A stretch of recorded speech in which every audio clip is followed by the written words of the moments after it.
I'm 31 years old and I'm not where I want to be in life. Step one, hit gym. What else? One thing I would tell a guy that's 31 and he feels like he's just getting started is that it's never too late. If you listen to Myron's story from earlier, he started this thing in 2020, and I'll back that up. I made good money in my business. The first 8 years, we're almost to year 12. We'll be at year 12 in March. But about 3 years ago, I made some subtle changes to the business.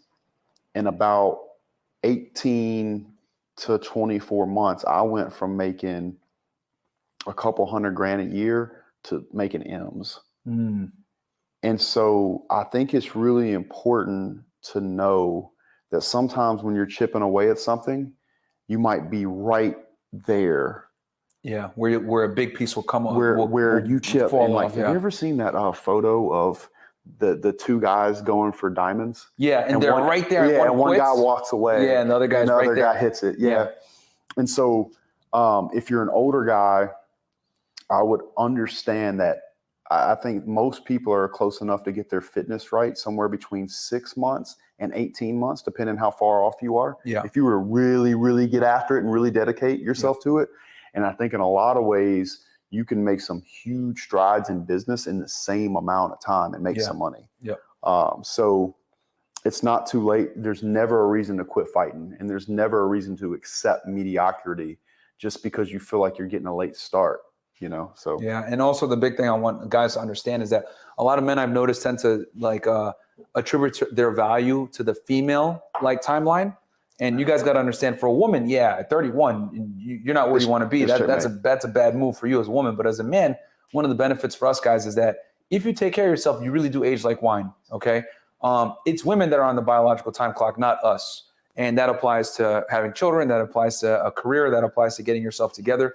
So one of the benefits of being a man, even though we do live a harder life than women, is that we have more time.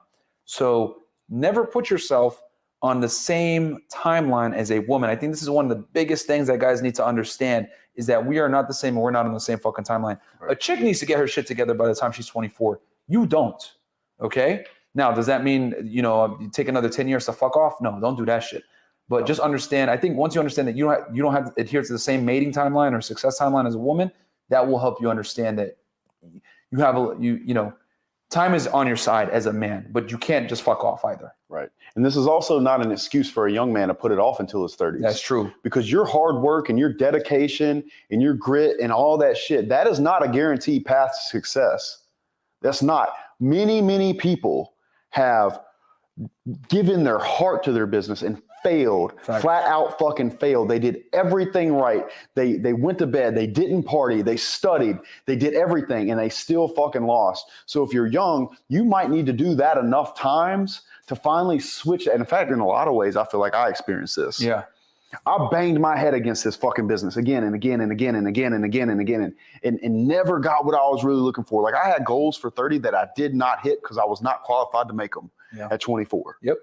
I set goals at 24 that I was not qualified to make at that time for 30. Yep. And so when I got to 30, in a lot of ways, I felt like I failed, but I kept pushing against that thing. And I finally hit that motherfucker and it cracked open, and for that reason, what if I would have started at 31? You know what I'm saying? I wouldn't be sitting here at 36. Yep. At where I'm at. Yeah. So it's not an excuse to put it off for the young guys, but if you are in your 30s and you haven't started yet, dude, your clock is going to run. Dude, you could be a big G at 50, 55. You have plenty of runway. So get started at any time because it's never not a good time to start. And in regards to what you said about men and women, men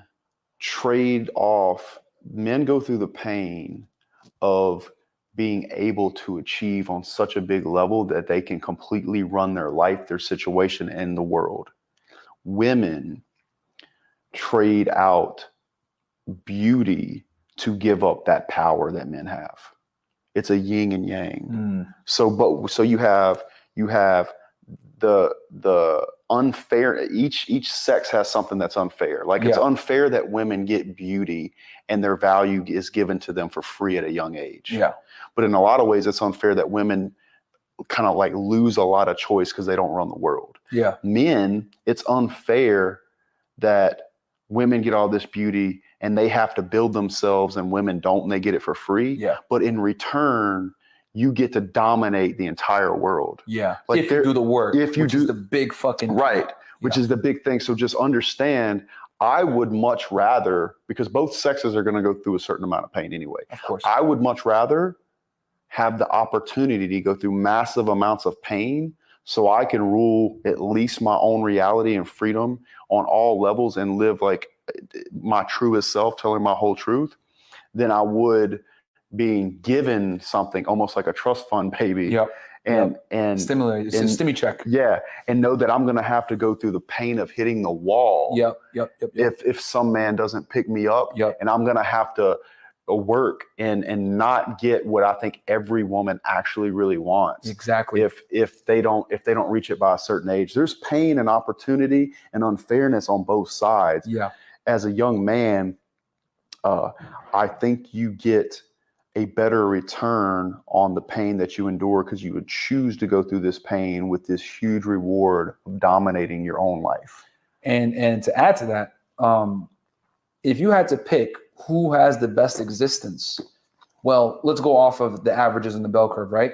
I would argue most women live a better life than most men in the general area. Yeah. But if you go to the best spectrum, ends, right? The polar ends, which is where the real magic happens, right? When we talk about geniuses and we talk about exceptional people, there's a reason why the stupidest people are men, but the smartest people are also men. That's why most geniuses are men and most retards are also men. Right. But if you go on an average, most average women are smarter than average men. Fantastic. But we're talking about excellence here. We're not about being average if you're watching this fucking show. Right. So on the extreme end, right, the guys that are in the top 1%, the best guys have the best existence. Because they control the world. They got their money on point. They understand that there was a masculine burden performance. They understood it and they execute it. And now all the women want them to, the victor goes all the spoils. Yeah. Right. But absolutely. So for the women, most of them enjoy a great life, but they don't really have their fate determined by themselves. Versus as a 1% guy, you determine everything. You pick who you commit to. You pick what you want to do. You control your destiny for real. You call the plays. So my argument is this. If you're going to be a regular guy, then yes, you're going to live a fairly mediocre life, and most women are going to live a better life than you. But you choose the option if you want to get into that 1%, which if you fucking watching this shit, you have the tools to get in there. You get in there, then you're going to have a better existence than fucking everybody. Right. So that's what I want the guys to understand is that the upside is way bigger. The upside is way better, but the problem is that you got to go out there and really fucking earn it and put yourself in that 1%. Then you're going to have a better existence than these girls because unfortunately what the women don't know is that they're at the mercy of these 1% men. Yep. Whether they want to admit it overtly or inadvertently, women are competing. And a lot of these girls are delusional, trying to say, I don't compete with nobody. Bitch, you are. Yep. Shut up. You are.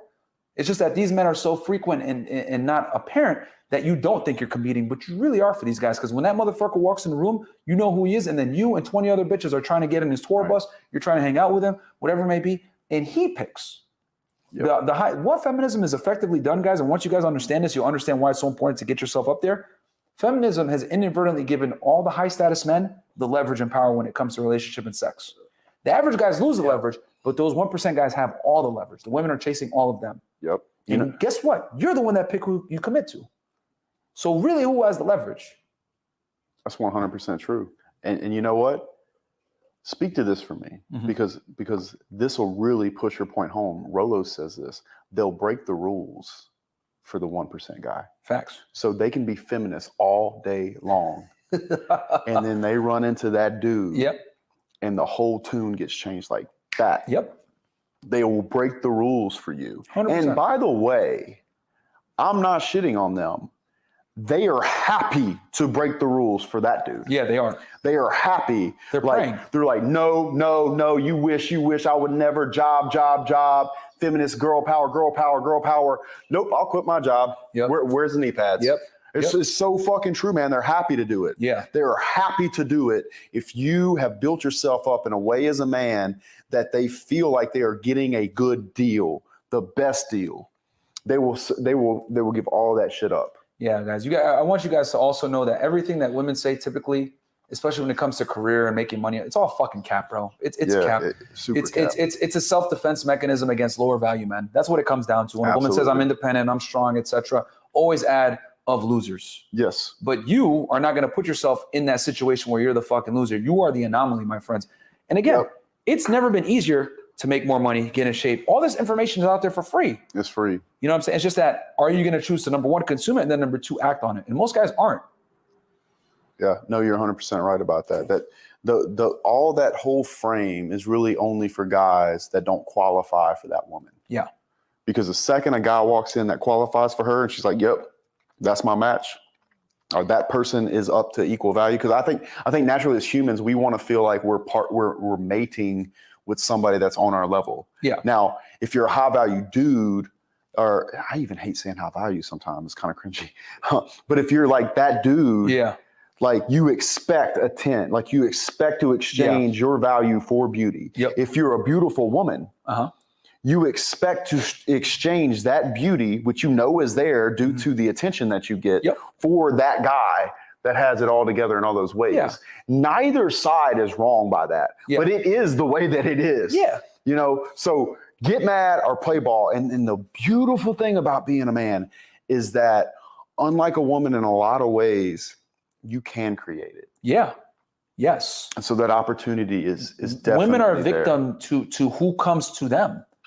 Yeah. You are a victim of what you create. And guess what? If you take that victim word out of there, if you're a creator, that word doesn't even exist in your fucking vocabulary. Guys like me and Justin don't see color. We don't see fucking oppression. Care. We don't see victim mindset. Oh my God, I didn't. No. That's a bunch of bullshit, man. That word doesn't even exist. So, so I think the biggest thing, man, is that you control your destiny as a guy, and you got to understand that when you have everything together, you truly hold the cards and you have the leverage. It's just that you got to fight to be in that position.